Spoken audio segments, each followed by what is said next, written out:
Hi there. My name is Jeff Cassman with Catholic Men of America, and today I'm here with Matt Fox. Hi, Matt. Hi, how are you doing, Jeff? Doing great. Good to see you. Same. It's spring even there in Wisconsin where you are. Of course, I'm in Nashville, and today we got a great conversation as always. Well, but first let's hear a little bit about you, Matt. Tell us about your upbringing. Yeah, so I have one brother, grew up in Wisconsin, uh, moved around a little bit as a kid, but pretty much in the Wisconsin area. Ended up at St. Norbert College for college, and then moved away for work, which is where I met my wife.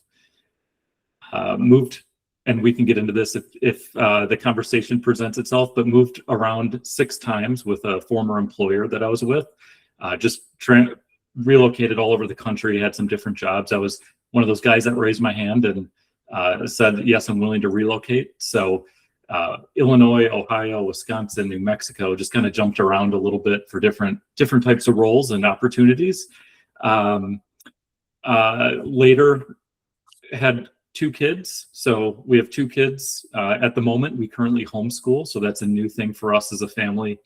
And a few years ago when I made a transition to where I'm at today with Cultivate Advisors, there was a big discernment period in our life. We were in New Mexico at the time, and family and COVID and all the good stuff kind of brought us back to Wisconsin, which is where we're located now.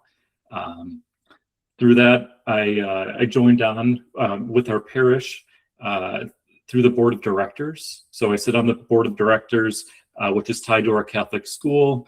I'm also a part of the finance council as a trustee. So active in our parish, have some business background that I'm doing kind of on a personal level. And then obviously the family's keeping us busy with all the fun stuff, soccer, sports, friends, all that good stuff. Great. Tell us about Cultivate Advisors. What do you all do? Yeah, so Cultivate. We have a team of business advisors nationwide. There's about 40 of us or so. I'm a partner at the firm. There's a handful of us, and I essentially lead our advisory team. And what we're working on is helping business owners increase the health and the value of their business. So typically what happens is a business owner is growing, maybe is in high growth mode, maybe wants to exit. And the lens that we're looking at that through, we use the term called enterprise value. And what we're looking at is how do we help this owner achieve their end goal? It could be a personal goal. It could be, hey, I want to make more money. I want to grow this business and sell it. I want to step away and spend more time with my family. And that's kind of our role as an advisor, just helping owners get from where they're currently at to where they're trying to go. And it's through this lens of how do we make this business give that owner optionality is really what we're working towards. So again, we have a team of advisors across the country. Most of our work we do all virtual. So just like probably anyone at this point, right? You can do a lot of that stuff virtual, and that's the role we fill for business owners. What are you all doing with AI for your clients? Because that's changing a lot of industries. It's changing hiring practices and management and so forth. So what are you all seeing and what are you doing? Yeah, that's actually a great question. We internally, this is something that we're actually in the process of forming a task force around this. We believe that we're early adopters to AI, but we're not going to necessarily lead the charge. There's a lot of nuances with all of that. In the world that we play, we're in the small business world. So typically we're working with business owners who are in the 1 to 15 million range. And as you can imagine, a lot of these businesses, everyone uses different software and tech stacks and has different team sizes and complexities and CRMs and all those different things. So what we're actively trying to do is model out what best practice would look like in the small business world and bring those things within the customer client relationships that we have. AI definitely will elevate and speed up, and we're using it on a regular basis today in some of the work that we do. For example, writing the job description years ago took some time to manually type all that out, think through all the scenarios. We're just able to move a lot faster and help that owner achieve goals faster in a different way. So yeah, it adds a layer of fun and complexity and uniqueness to really anyone, right? Absolutely. Exciting, challenging, scary times with AI, all of those things at once. Yeah. Let's talk about your little project on the side, Oh uh, yeah. your Catholic project, Pox and Aura. Yep. Tell us what you're doing. Yeah. So Pax and Aura. Uh, so maybe I'll start with how this all started and transpired. So I think that might just be an interesting, like, quick story. But just through the course of time, I really thought there were three things that I personally was uh, being called or trying to solve for in a particular way. One was I have a business background, done a lot of different things in the business world, and I'm trying to find a way to bring that into the Catholic community. And there's a lot of great events and conferences and associations and people within the community. And I just for years, that's always just been kind of in the back of my mind, like how can I leverage skill, talent, interest, passion, all that stuff. And then just through some ongoing prayer over the years, just found that there were like opportunities in the day where work kind of got ahead of me, and it's like, not always putting Jesus center. Like maybe in the morning, start with morning prayer, and then the day gets going, and you have meetings and family stuff comes up, and all these different things are happening. And I was just like, there has to be a way to, like, just how do I keep centering that in my life? And then the third piece is, I mentioned we have two kids and we're homeschooling them, and I was thinking, how can I introduce entrepreneurship? They're young, they're essentially 10 and 9. So I was thinking, how can I introduce entrepreneurship in a unique way? And that, through all of these things, that's really what formed Pax and Aura. So what we have created, and we're turning this into a little bit of a family business, just based on a little bit of the background I have. I got the ball rolling here. But the idea is going to be to engage the family, bring our kids in, teach them entrepreneurship, and so on. And so Pax and Aura is essentially individual prayer cards. So we have 6 different sets, I'll call them sets of cards, and they're simply just prayer starters. Each pack has 60 cards that start with Jesus, so directing a prayer towards Jesus, with a prompt and then a little description or Bible verse at the end to maybe go deeper in that prayer reflection. And they can really be used in many different ways. They're great just to have in your pocket as you're in your day. You have 3 or 4 of them, and you're in a meeting, you're talking, and you're able to glance down and kind of shuffle through them. I think a great opportunity is for college students who are on campus, maybe away from home, and just having that, just having something to start that conversation, to always keep Jesus center in life. Adoration, events, there's a bunch of different ways to use this, but that's how it started, and just how it's starting to evolve is, how do we just have prayer handy, available, ready, top of mind throughout the day? And tell us a little bit about the process you've actually gone through as an entrepreneur. Everybody has ideas, and we tend to think pretty highly of our own ideas, right? We think they're special, we think they're unique, and that sort of thing. But as an entrepreneur, one of the things that happens is, as you get into the process of production and actually building a business and so forth, you realize, hey, the idea is the easy part. The execution upon that and all of the related things, those are the difficult parts. Tell us a little bit about the journey that you've been on, the things that you've learned as you've started this business. Yeah, specifically referring to Pax and Aura, correct? Yeah. Yeah. So this idea has been out there, I would say, better part of a year, and it's just like many things in life. It had this like exciting moment, and then you hit this point of, oh wow, this is gonna be complex and take a little time to build, and then you kind of step away and other things take priority, and it's just been this back and forth. And it was early this year, maybe January or February, that it really just resonated again. And I had some time. I was the way I structure my day now is wake up and do some morning prayer time, and then I just have been transitioning into work. And I found that early morning, when family is kind of still asleep, waking up, that just has been my time to go build. And that's really where I took the time to take advantage of some time that distraction free. The journey has been interesting. So you mentioned AI earlier. There is some AI components, partly even just to build the website. I've just leveraged some new tools and ways of going about that, asking questions to AI. And I have a business background, but that startup phase from getting, starting the LLC to figuring out the early financials, all those like things that happen once or twice, like figuring out the sales tax. Who do I go to? How do I send this in? All those little things that are almost distracting. And it's like, that's definitely what shuts off some of the early business. It's like the barrier to entry is really heavy on the front end. And then it's like, okay, I'm in. And then it's how do I build and scale and keep motivated on a kind of solo journey, through that. And for us as a family, I think, in some ways fortunate for this, where we have, again, with Cultivate Advisors, I have a primary income that takes, full time and more of my week.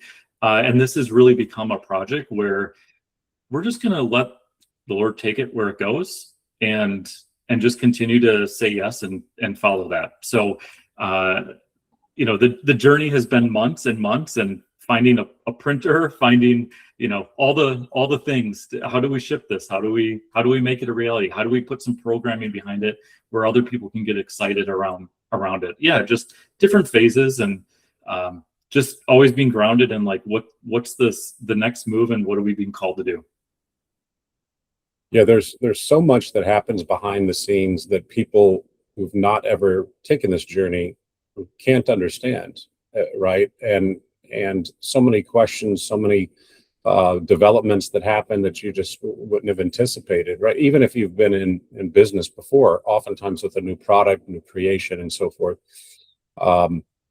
You mentioned that you have used AI a little bit in the website creation, and we're seeing that also where, people with really no website development experience can now work with an AI agent set up and essentially build a business in a day through their website. Now that a lot still has to be done, of course, but that's an example of how industries are being impacted, and yet how at the same time it can be utilized for good, right? You've got a beautiful website packed with information and lots of graphics that you easily could have spent $5,000 or $10,000 on. Mm-hmm. Or you build it over a short period of time with the help of AI, right? Yeah, and learning curve is everything, right? So I've built simple sites, out there on some simpler platforms, and then something like this where it's like, okay, I know what the website should look like and feel like, but how do I get AI to talk to that and connect all the dots? And so, yeah, I mean, and some of that was just kind of a fun passion project to, learn something new, and the skill set there is great. So it's been a fun journey on that aspect. And there's things that I learned along the way that I can pass on to other people, which is obviously always good too. I'm looking at your website right now, poxandaura.com. You've got Catholic prayer cards for every season of life. Advent and Lent, evangelization cards, family prayer cards. You've got prayer cards for religious life, prayer prompts. I like that. Tell us about that one. Tell me about the Catholic prayer prompts, Pox and Aura Prayer Starter Pack. Yeah, so the starter pack, that the prayer prompt starter pack, that's, again, they all come in a similar box. There's 60 cards in each, but the starter has a wide variety of different. Most people will find, I'll say the majority of the cards they will relate to right now, and some of them they might not feel that close calling to, but maybe later in life, maybe a year from now, 2 months from now, you pull one out and and it comes top of mind. Quick side story. I brought a pack to adoration last week, and I was flipping through, and one that I thought I would never resonate with, it was the card that I flipped to, and I just prayed on it, and just an interesting, like, okay, that's exactly what it was tended to be. So the prayer starter is usually just a good place to start. It covers a wide variety of emotion, daily touch points with Jesus, ways to start that conversation. And so that's that one you mentioned. And I'll just hit on one more. You mentioned like Advent and Lent. So one other pack is more designed around the 4 major liturgical seasons. So again, just different varieties of where you're at in life, where you're at, what stage of prayer you might be at, different seasons for different prayer prompts and all that. Yeah, I love those that are liturgically themed. It's our liturgical richness is so great and such a proven path to growing in sanctity. I believe the one that you sent me that I looked at with my family was the family cards. Is that right? Yeah. So the family pack, there's actually 5 mini packs in there. Yep. Can you see that? Okay. Yep, I can see that. That's perfect. Yeah. So there's 5. I'm going to call them mini packs or subsets in there. And how this essentially works is there's one for men, there's one for women, so husband, wife. There's one for teens, one for kids. So it could be teens and then under preteen. And then the final one is adoration. And if I'm doing my math correctly, there's 12 cards for each of those. So differently than the prayer starter pack where there's just 60 cards, this one there's 12 for each. So as a husband, you can take those 12 with you. You can put them in your wallet if it fits. You can put them in your pocket, keep them in a car. We keep ours in just the family pack. It's almost like a card deck. It's a little bit thicker, but they're the same size of a deck of cards, like a playing card. And there's just 60 instead of, actually there's 70 in the pack, but there's 60 prayer cards. And so the box is just a little bit thicker, but yeah, we'll keep that in the car, out on the counter, wherever it needs to be. Yeah, great gift ideas. All of these for Catholics that maybe you don't have a great gift idea for, and this would be a great solution. Yeah. Awesome. What's your plan for growth? How do you? I know you said that you trust in the Holy Spirit, and of course that's a great virtue. But what's your plan for getting the word out to people and continuing to grow the business? Yeah. Well, first and foremost, Jeff, you've been obviously very welcoming to do something like this with a podcast. So I definitely appreciate that. Our outreach is to schools and universities, it's to parishes, it's to cathedral or religious bookstores. So it's a little bit of a variety. The single pack option, so if you went on the website or made a purchase that way, single pack, that's definitely like we have an active interest in that. Obviously, the growth side of the business, and where I think the greatest impact that's going to be made is really getting in with more of like a broader group. So think of like a welcome week for a freshman at a university, a Newman Center, saying, hey, this is something that would be great for freshman student where we can introduce prayer in a different way, or just, or at a graduation or something like that. So that's like a unique place. For parishes or dioceses, that's another opportunity where you have RCIA, you have, new members to parishes, you have weddings and all these different, great sacraments and things happening. And it could just be a gift or a way to get a community to pray in a different way. So the scale is really around, again, where I see it is kind of around the Catholic group who wants to bring prayer in a different avenue. Yeah, great. No shortage of Catholic groups available these days that you can pitch the idea to and hopefully get on board. Yeah. Matt, I'll give you the final word today. What would you like people out there who are listening, Catholic men like you and I, to take away from this conversation today? Yeah. Even outside of just the specific business itself, it's been a fun journey and just like a really great multi-year endeavor of just finding that passion in life and listening to the calling. And what I've recognized is it doesn't always happen on my time as much as I want it to.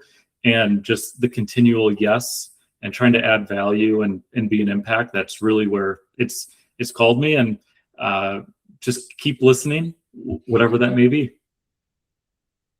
Wonderful. Well, thank you for the courage to do this and push forward. All of these endeavors are difficult Catholic themed endeavors, even more so because it's more complicated and you're more faithful and you want to do things perfectly. So God bless you for doing that. Folks, we've been talking with Matt Fox, his project poxandaura.com. We'll of course put those links in the show notes. We'll also share contact information from Matt so you can get in touch with him and his business, Cultivate Advisors. Matt, thank you for joining us today, and God bless you. Thank you, Jeff. God bless you.